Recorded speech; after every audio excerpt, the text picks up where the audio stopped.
Hi, belated Merry Christmas sa tanan. Mao ni among panihapon sa atong kuan, wala pa 12 sa Pasko. So simple ra kay namang salo-salo dira ning bita mong igsuon mga to sa ila pero wa mi nangadto kay nangaulaw mi. Kay nakakuan man mi ihaw man mig manok kay naamay manok nga nabitik dito sa koral. So mao lang pud among gitiwasan. Oh, charot lang. Pag man ni odto mi ato nya among kaldero ayon ang tugtagda kay ikapuyan na mighabwa nya pagkagabi wa mi nagdahom nga abi na mong naulian among bata.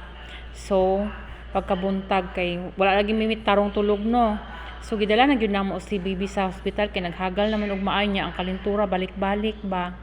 So mao ni among room pag abot dire upat tulo ni ka pasyente ang naa ni kaupat mi.